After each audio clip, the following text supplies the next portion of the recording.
Have you ever been in a store or in a restaurant and you're not even doing anything hard, right? And then all of a sudden, your brain just can't. The noise feels too loud, the lights feel too bright, your thoughts feel scrambled, and you're standing there thinking, why can't I just do this simple thing? Well, I had one of those moments. I really did. Actually, this week, actually, yesterday. And it was actually kind of funny, but it also proves a point. Well, today I'm going to break down what that new scan research, the one I've been talking about last week, actually means in plain English and what it could explain about fatigue, brain fog, and noise overload. And stick with me because near the end, I'm going to tell you what's coming in the next episode and why it matters for all of us. Welcome to Living with Parkinson's. The good, the bad, and the reality. Real talk, real life, real community with Bryce Perry. Let's begin. Hey everyone, welcome back to today's episode. Hey, and if you're new here, where have you been? No, I'm just kidding. My name is Bryce, and I was diagnosed with Parkinson's at the age of 40, and I've been living now with it for over 15 years. And I feel so old every time I say that. Anyway, on this channel, we do something a little different. We don't just read headlines. We translate real research into real life. Because if study doesn't help you feel understood or help you live better, then what are we doing, right? Why bother? All right, and a quick heads up. I'm going to have something really important near the end that I don't want you to miss. So hang on with me. I'm going to tell you something that's coming up, and I'm telling you, you're gonna love it. Okay, all right. Let's talk about the word that keeps showing up everywhere right now: scan. Right? And I know some people are like, Bryce, I don't care what it stands for. Well, I just want you to know why my brain feels like it's on fire sometimes. Okay, is that fair, or is that the same? Okay. Well, first let's clear up a confusing thing. Scan is not a scan.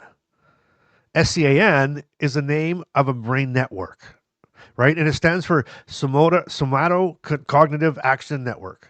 Okay. And now I'm going to translate that because nobody talks like that in real life. Okay, come on. This is how we described it last week. And it was the best way that I found so far. The scan is your brain's do something system. Okay.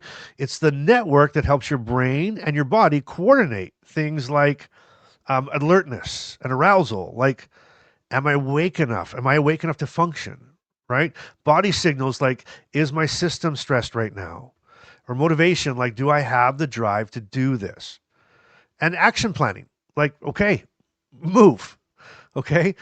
So scan is basically the part of you that takes you from like I should to I'm doing it.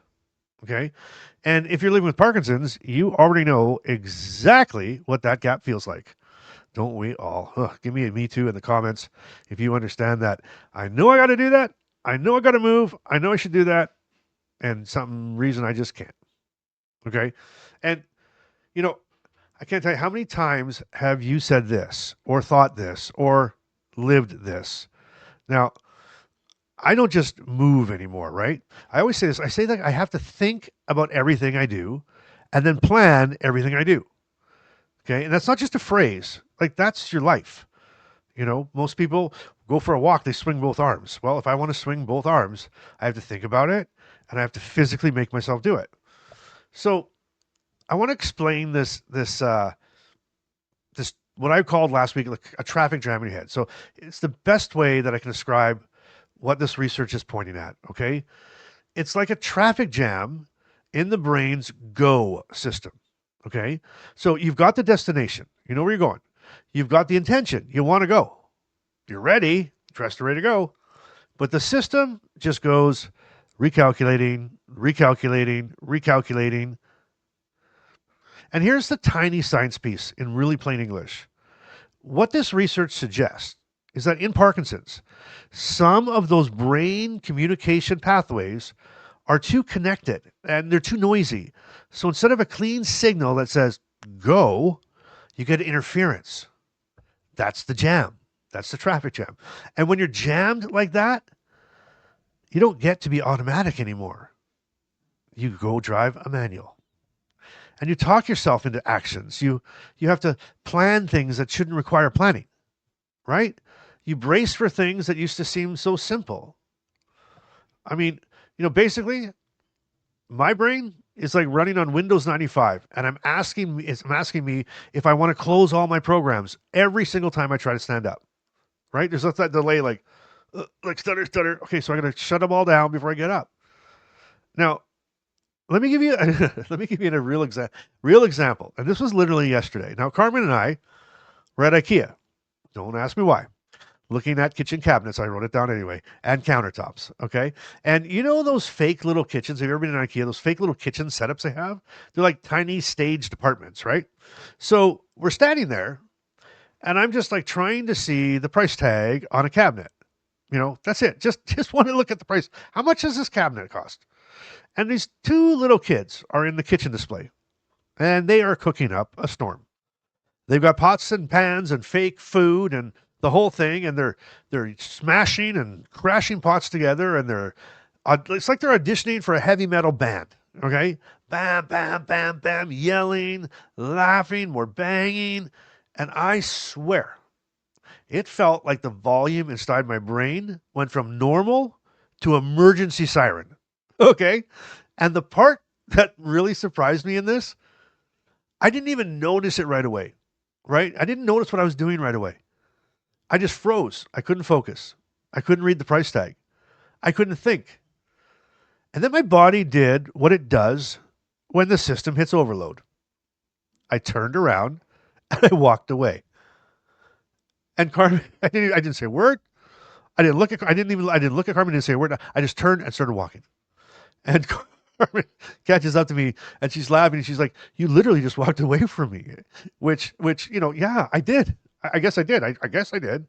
I didn't like say, "Hey, babe, give me a second," or I didn't say, "Hey, let's move over here," or "I'll be over here waiting for you." I just like literally turned around, and left. I left like a man escaping a tiny kitchen crime scene, which could have been if I stayed longer. But that was it. It was just wild. I was just like, boof. And I've never done that before. It was interesting. And I'm telling you the story because I know you've had your version of that too. Okay, maybe you didn't. Maybe you didn't call it overload. Just take off. Maybe you did. Maybe you didn't even call it anything. Maybe you just thought you were tired, or maybe you just thought you were irritable, or maybe you can't handle people anymore. That's just who you are. But what if it's not your personality? What if it's your nervous system just getting flooded? So let me ask you this, and I really want you to answer this. Where is your worst turnaround and walk away place? Costco, IKEA, a grocery store, a busy restaurant, family dinner, grandkids screaming in the backseat. Drop it in the comments. I'd love to hear who everybody's, what's your like, nope, I'm out of here. What's your noise level point and where are you? Where does that happen to you? Because if I'm the only one on this, I'm telling you right now, if I'm the only one on this, I'm gonna have some trouble around the home. Anyway, let's connect the dots now because this is the stuff that we actually live with. Okay, because when people hear brain network, right, they think it's abstract, but this is where it gets really real. If your do something system is jammed, noisy, overloaded, it can just show up as fatigue, not just tired, not just I need a nap, more like my battery is draining faster because my brain is doing too much just to function. And here's the part that I really want you to hear. If fatigue is overload, the answer now really is not push harder. Sometimes the answer is to reduce the input. And you have to reduce the input because that's not quitting. That's a strategy. It's a strategy for long term. Or what about brain fog? Right? That buffering feeling, like mid-sentence. Hey? Right? Like that word is right there. And it disappears. And it doesn't mean you're getting dumb. It doesn't mean you're getting your mind's leaving you. It could mean that your signal is getting crowded. Now think about that. Isn't that interesting?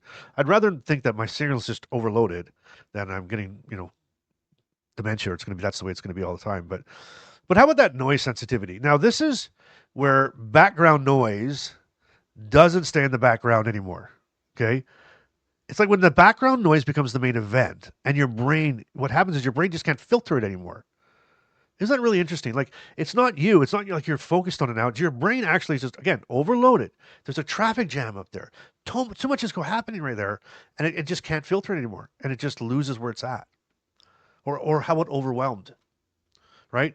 That feeling where that one extra thing, just that one extra request, that one extra sound, and your whole system is done.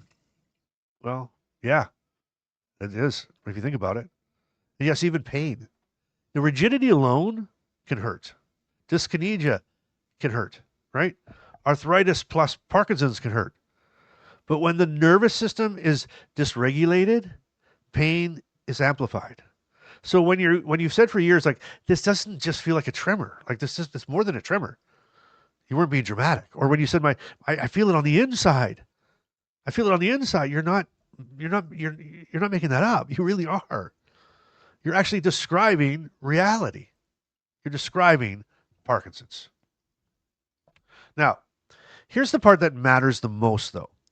Now, you might be thinking, okay, Bryce, like cool theory, but what does it do for me? What's in it for me? What's in it for me right now? Well, here's what. First, it gives language to what you've been living. Okay? But more importantly, it may explain something huge. Like, why do treatments help? Even when they look totally different or they're taking different times. This research suggests that treatments like medication, DBS, TMS, and even focused ultrasound may be helping when they reduce that overload and they calm the network. Isn't that interesting? We talked about the beach band. We had Carl. We had Carl on, Carl Beach on and he was talking about how he invented the beach band, and he was talking about he just had this rhythm. He found that rhythm. Remember that? And you go back and check out the episode. It's really good. And he was talking about finding that rhythm, and it was just calming it down and calming his system down. Now think about that. There's research coming around the corner. There's a paper out there, paper written right now, that says it's true. It's true. Now, again, you can calm that network in the overload. Meaning the goal might not be only now just to fix the dopamine. Okay, the goal might be reduce the traffic jam. And that matters because if researchers are aiming at the right system, it opens the door to better targeting, better protocols, and better relief. Maybe not tomorrow, maybe not a cure, but at least a clearer path. And here's the best part for you right now. If you can recognize overload patterns, you can start making small changes that reduce the input and protect your energy. Wait, what did he just say? Okay, listen. There's things that I can show you, things I can teach you, things that we can do together, things you can teach me. Relaxation things that we can do to help unburden that heavy load. There's things we can do. Okay, and later this week, we're going to get really practical about that. Okay, I'm going to give you some tips and some tricks coming up next week here or this week on these on fatigue and everything that we're talking about. Okay, and you know what? Those of you that are doing this alone, solo, right? No witness beside you, no one to say, "I see it too." Well, here's your tactic, and it's simple. Before your next doctor's appointment, I want you to write down 3 examples of overload. Those overloaded moments, right? Not symptoms, right? Not just examples like restaurant, noise, brain shut down, had to leave, right? Grocery store, the lights, I couldn't focus, I froze. Or, morning lunch took me 45 minutes and I just feel stuck and it wasn't good, right? Or, little kids playing in kitchens, irritate me, took off. Okay. And why? Why would you do that? Because doctors respond to patterns and examples way faster than vague symptom lists. Okay. You walk in there with 3 real life moments that really happened to you, what was going on, and you're not asking to be believed. You're giving data. And that is power. All right. Now, I want to bring Carmen in, and here's the thing. So Carmen, and she really actually enjoyed being on the episode the other day, but she can't do it all the time. So she gave me this to read to you today. Okay. And she said, "Hi, everybody. From the care partner side, I want to say something simple. A lot of what the person you love is dealing with does not show up clearly in a doctor's office. it most likely shows up at home. It shows up after the appointment. It shows up after, or it shows up in the crash after noise, or after stress, or after a busy day, or after a simple outing that takes everything out of them. So when your person says, I'm exhausted, I can't think, I can't filter the noise, or I'm stuck, or, our role is not to minimize it. It's not to fix it or to talk them out of it. Our role is just to take it seriously. And sometimes the best support sounds like this. I believe you. I see what this costs you. What do you need right now? Do you want to leave? Or do you want a quiet break? And here's something else that I've learned. If you try to push through overload, it usually gets worse. If you help them reduce the input, it usually gets better. And that might mean stepping outside for 2 minutes, or turning the music down in the car, or choosing a quieter restaurant, or leaving early without guilt. And yes, it can feel disappointing sometimes, but it's not weakness, it's smart. Well, thank you, Carmen. That's exactly it. That's what this is really about. Being seen, being believed, and being understood. Oh, and now here's the news that I promised you at the beginning of the show. In my next episode, I'm sitting down with Dr. Jonathan Sackner Bernstein. And you might have heard him. You can Google him if you'd like. And we're not doing a formal interview here, okay, where I'm going to quiz him about in some textbook and I got to study up for it. We're going to be having a real conversation about this scan idea. What's solid, what's early, what people should and shouldn't take from it, and most importantly, what it could mean for treatment down the road, and why the research world is finally paying attention to these invisible symptoms. So if you got questions about the study, drop them in the comments today because I'm going to bring some of them with me into that discussion. Okay? And you know what? With that, I think you earned your Bryce-ism. And I hope you like this one. Here we go. With Parkinson's, I don't freeze in IKEA. I just hit the emergency exit before my brain files a complaint. All right. Well, listen, if this episode put words to something that you've been living, share it with one person who needs it. And drop your turn around and walk away a place in the comments. I'd love to hear from you because I promise you, you are not the only one. I really believe that you're not the only one. And neither are you. And anyway, you know what? Until next time, I want you to keep showing up. I want you to keep being real. And I want you to keep doing life today. And remember one thing. You're not alone. You never were. And you'll never be again. I'll see you on the next episode. Parkinson's may be part of your life, but it doesn't get to define it. Thanks for listening to Living with Parkinson's. The good, the bad, and the reality.